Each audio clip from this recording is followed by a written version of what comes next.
بسم اللہ الرحمن الرحیم۔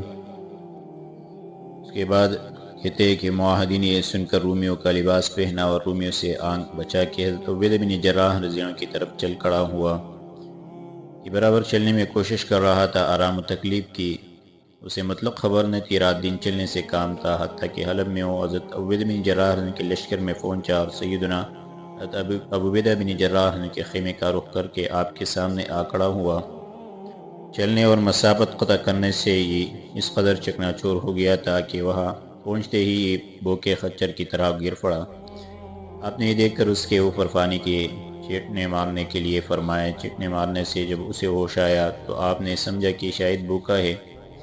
آپ نے اس کے واسطے کھانا منگوایا۔ جب اسے کافی اور ذرا ہوش آیا اور کچھ دیر آرام کرنے کے بعد راحت پائی تو اس سے آپ نے دریافت کیا کہ معاہدی بھائی کیا بات ہے، اے لشکر ہلاک ہو گیا؟ اس نے کہا، سردار، خدا کی قسم نہیں، بلکہ دشمن نے اسے چاروں طرف سے گھیر کر اس کا محاصرہ کر لیا ہے۔ اس کے بعد اس نے تمام کیفیت بیان کی، لڑائی کا حال، تلواروں کے میانوں کا توڑ دینا، ابو الہول رضی اللہ عنہ کی گرفتاری، ان کا قید سے رہائی پانا، نیز لشکر کا سختی و شدت میں ہونا، سب کچھ کہہ دیا۔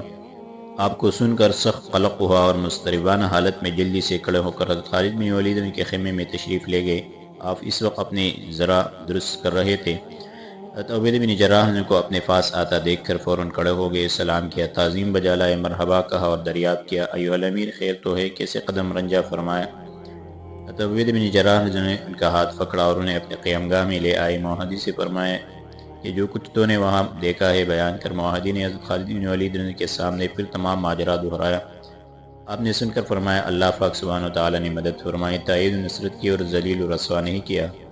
اس پر ان کا ہزار ہزار حمد اور لاکھ لاکھ شکر ہے۔ ہمیں سختیوں پر صبر کی تلقین فرمائی اور حکم دیا ہے کہ مصائب پر صبر کرے، چنانچہ فرماتے ہیں، یا ایھا الذین آمنوا اصبروا وصابروا ورابطوا واتقوا اللہ لعلکم تفلحون۔ ایمان والو، صبر کرو، مقابلہ میں ثابت قدم رہو اور آپس میں ملے رہو اور اللہ تبارک و تعالی سے ڈرو تاکہ تم فلاح کو پہنچو۔ دوسری جگہ ارشاد ہے، ان اللہ مع الصابرین، اللہ تعالیٰ صابرین کے ساتھ ہے۔ ایھا الامیر، خالد نے جہاد فی سبیل اللہ میں اپنے آپ کو وقف کر دیا ہے۔ اللہ جل جلالہ اور رسول مقبول کے راستے میں اپنی جان کا بخل نہیں کر سکتا۔ ممکن ہے کہ اللہ پاک تبارک و تعالیٰ مجھے دوزخ سے نجات دے دے اور جام شہادت نوش کرا دے۔ یہ کہہ کر آپ اپنے خیمے کی طرف لپ کے ذرافی نے کلام مبارک سر پر رکھا، تلوار ہمائل کی گھوڑے پر سوار ہوئے اور رکاب میں نیزے کو مرکوز کر کے تیار ہو گئے۔ ادھر حضرت عبیدہ بن جراح رضی اللہ عنہ نے افسران لشکر کو اسلحہ سے مسلح ہونے کے لیے فرمایا۔ مسلمانوں میں چاروں طرف آوازیں بلند ہوئیں اور چاروں طرف سے دوڑ دوڑ کر اللہ جل جلالہ اور رسول مقبول صلی اللہ علیہ وسلم کے راستے میں مسلمان آنے لگے۔ اگر حضرت عبیدہ بن جراح تمام حضرات کو منع نہ فرماتے تو تمام کے تمام چل کھڑے ہوتے، مگر آپ نے ان میں سے 3000 سوار منتخب کر کے انہیں چلنے کا حکم فرمایا اور ان کے بعد پھر 1000 یا بروایت دیگر 2000 سوار حضرت ایاز بن غانم رضی اللہ عنہ کی ماتحتی میں دے کر ادھر روانہ کیے۔ واقعی رحمۃ اللہ علیہ بسلسلہ روایت کرتے ہیں کہ جب حضرت خالد بن ولید رضی اللہ عنہ حضرت مصعب بن مسروق عباسی رضی اللہ عنہ کی قوت کے لیے دروں کی طرف تشریف لے چلے تو آپ نے آسمان کی طرف ہاتھ اٹھا کر درگاہ رب العزت میں عرض کی، الہی، آپ ہمارے لیے ادھر کا راستہ آسان کر دیجئے، راستہ کی دوری کو لپیٹ کر رکھ دیجئے، ہمارے لیے سختی کو آسان کر دیجئے، ایسے شخص کو جو ہم پر رحم نہ کرے مسلط نہ فرمائیے اور طاقت سے زیادہ ہم پر بار نہ ڈالیے۔ یہ کہہ کر آپ دروں کی طرف روانہ ہو گئے۔ مصعب بن مسروق عباسی کا یہ حال تھا کہ رومیوں نے ہر طرف سے گھیر رکھا تھا اور آپ روزانہ ان سے شام تک معرکہ کی لڑائی لڑا کرتے تھے۔ رومیوں کی تعداد باوجود روزانہ قتل ہونے کے بڑھتی جاتی تھی۔ مسلمانوں کو اگرچہ زخم پہنچتے ہیں اور وہ لڑتے لڑتے چکنا چور ہو گئے تھے، مگر دم ہم وہی تھے اور ذرا برابر ان میں بددلی پیدا نہیں ہوئی تھی۔ وہ گویا ایک ایسی قوم تھی کہ اللہ پاک کو تبارک و تعالیٰ کے حکم سے جس کی موت پردہ کے پیچھے چھپ گئی تھی۔ واقعی رحمۃ اللہ علیہ کہتے ہیں کہ حضرت عبیدی رحمہ اللہ کا بیان ہے کہ جب خالد بن ولید رضی اللہ عنہ دروں کی طرف روانہ ہو گئے تو حضرت عبیدہ بن جراح سجدے میں گر پڑے، ایک طولانی سجدہ کیا اور اس میں آپ نے دعا مانگنی شروع کی۔ الہ العالمین، میں اس ذات گرامی کا جناب کو واسطہ دے کر عرض کرتا ہوں کہ جس کے نام کو آپ نے اپنے نام کے ساتھ ملایا اور جس کی بزرگی و فضیلت سے انبیاء علیہ السلام کو روشناس کرایا، کہ آپ ان کے لیے راستہ کو لپیٹ کر رکھ دیجئے، راستہ کی سختی اور تکلیف کو ان پر آسان کر دیجئے اور انہیں ان کے بھائیوں اور ساتھیوں تک پہنچا دیجئے، یا قریب یا مجیب۔ کہتے ہیں کہ حضرت مصعب بن مسروق عباسی رضی اللہ عنہ اور آپ کے ہمراہی اللہ پاک تبارک و تعالیٰ کی طرف سے کسی پروردگار کے منتظر تھے۔ کہ ان کے پاس آئے گی اور فتح نصرت نازل ہوگی۔ عبداللہ بن ولید انصاری رحمہ اللہ نے ثابت بن عجلان اور انہوں نے حضرت سلیمان بن عامر انصاری رضی اللہ عنہ سے روایت کی ہے کہ مرج القبائل میں نیز جس روز ہم نے تلوار کے میاں توڑ لیے تھے، میں بھی حضرت میسرہ بن مسروق بصیر کے لشکر میں شامل تھا۔ رومی ہر طرف سے مسلمانوں کی طرف کچے چلے آتے تھے۔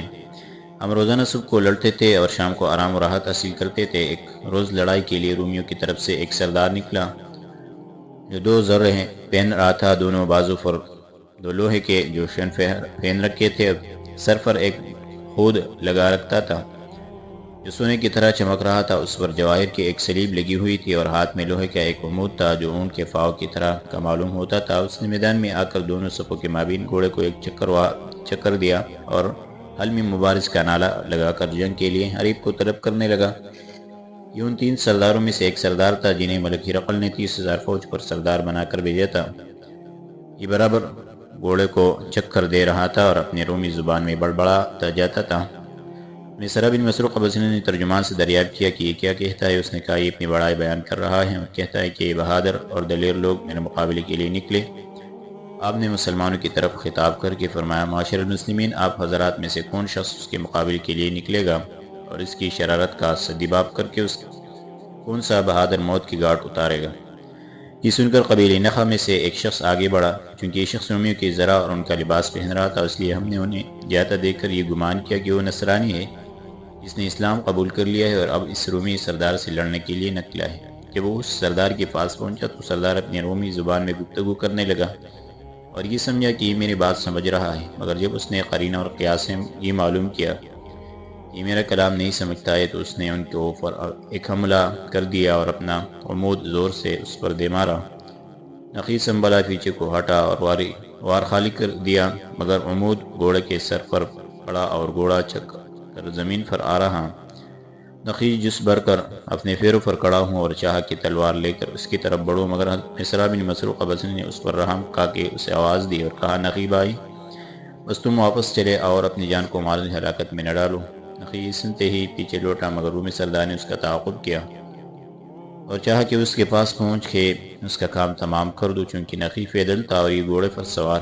جب وہ اس کی طرف چلا تو حضرت عبداللہ بن حذافہ سہامی رضی اللہ عنہ فوراً اس کی طرف دوڑے اور ایک ایسی ڈانٹ پھیلائی کہ رومی سردار ہکا بکا سا رہ گیا اور آپ کی طرف دیکھنے لگا۔ نقی صحیح سلامت مسلمانوں کے لشکر میں داخل ہو گیا اور آپ نے میدان میں پہنچ کر اس سردار پر حملہ کر دیا۔ اس سردار بھی آپ کی طرف بڑھا اور آپ پر حملے کرنے لگا۔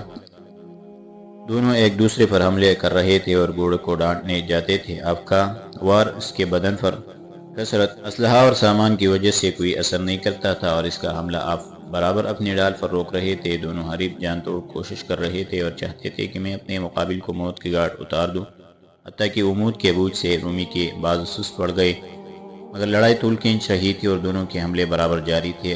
آخر آپ نے پھرتی کے ساتھ بہت جلدی کر کے تلوار کا ایک ہاتھ اس کی داڑھی کے نیچے مارا اور آپ کی تلوار کا اگلا سر رومی کے گلے پر اس زور سے بیٹھا کہ اس کا سر فضا میں الٹا ہوا دکھلائی دینے لگا۔ گھوڑے نے کوتل ہوتے ہی چاہا کہ میں رومیوں کے لشکر کی طرف ہوا ہو جاؤں، مگر آپ نے اسے دوڑ کر پکڑ لیا اور اس رومی سردار کا تمام ساز سامان اتار کے مسلمانوں کے لشکر کی طرف لوٹ آئے۔ چونکہ اس سردار ملک ہرقل کے نزدیک نہایت معزز مفتخر سمجھا جاتا تھا اور بادشاہ کا خاص آدمی تھا، اس لیے رومیوں کو اس کا مرنا نہایت شاق گزرا اور وہ بہت چیختے چلائے۔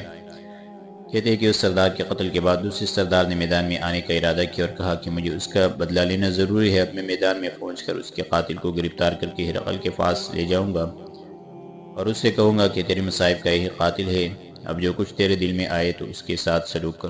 یہ کہہ کر یہ مسلح ہوا ظرفینی اور ایک شہری گھوڑے پر سوار ہو کے مقتول کی نعش کے پاس آیا۔ عبداللہ ابن حذافہ رضی اللہ عنہ نے اس کا اسباب اور سامان پہلے ہی اتار لیا تھا اور ستن سے جدا ہوا علیحدہ پڑا ہوا تھا۔ یہ اسے دیکھ کر بنظر شفقت رویا اور کہنے لگا، مسیح علیہ السلام انجیل اور صلیب کی قسم میں ضرور بدلہ لوں گا۔ یہ کہتا ہوا یہ مسلمانوں کے لشکر کی طرف آیا اور قریب ہو کے عرب کے فصیح زبان میں کہنے لگا، معاشر العرب، اللہ پاک تبارک و تعالی بہت جلد تمہارے ان ظلموں کی وجہ ہے جو تم نے ہم پر روا رکھے ہیں اور تمہارے ان افعال کے بعد جو تم نے ہمارے ساتھ کیے ہیں تمہیں ہلاک کر دیں گے۔ اس سردار کے قاتل کو چاہیے کہ وہ میرے مقابلے کے لیے نکلے تاکہ میں اس سے اس کا بدلہ لوں۔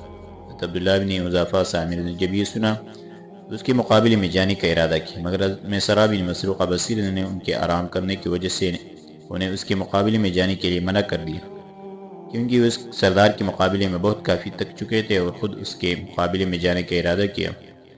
عبداللہ بن حذافہ سامنے نے کہا، الامیر، وہ مجھے میرا نام لے کر پکار رہا ہے، اگر میں نہ گیا تو میں بڑا بزدل ٹھہروں گا۔ آپ نے فرمایا، مجھے تم پر رحم آتا ہے، تم بہت تک چکے ہو۔ انہوں نے کہا، آپ مجھ پر دنیا کی مشقت اٹھانے کے متعلق تو رحم فرماتے ہیں اور آخرت میں عذاب دوزخ کے بارے میں کچھ شفقت نہیں فرماتے۔ ربی محمد کی قسم، میرے سوا اس کے مقابلے کے لیے کوئی شخص نہیں نکل سکتا۔ یہ کہہ کر آپ مقتول سردار کے گھوڑے پر سوار ہو کر اس کی طرف بڑھے۔ آپ نے لڑائی کے کسی سامان کو سوا اس گھوڑے کو تبدیل نہیں فرمایا تھا۔ ہاتھ میں وہی تلوار تھی اور وہی ڈال۔ جب آپ اس کے قریب پہنچے تو اس نے گھوڑے کو دیکھ کر فوراً پہچان لیا کہ اس سردار کے قاتل یہی ہیں۔ یہ سوچتے ہی وہ پہاڑ کی طرح آپ پر ٹوٹ پڑا اور آپ کو اتنی بھی مہلت نہ دی کہ آپ سنبھل بھی سکے۔ فوراً آپ کے پاس آیا، ہاتھ لپکا کے آپ کی طرف بڑھا، پکڑا اور کھینچ کے زین سے جدا کر لیا۔ پھر اسی وقت آپ کو گرفتار کر کے اپنی فوج میں لایا اور سپاہیوں کے سپرد کر کے انہیں یہ حکم دیا کہ اسے ہتکڑیاں اور بیڑیوں سے مقید کر کے ابھی اسی وقت ڈاک کے گھوڑے پر بٹھا کے بادشاہ کے پاس لے جاؤ اور کہو کہ تیرے مصائب خلیص بن جریح کا قاتل یہی شخص ہے۔ پھر کیا ہوا، انشاءاللہ آگے درس میں ذکر کریں گے۔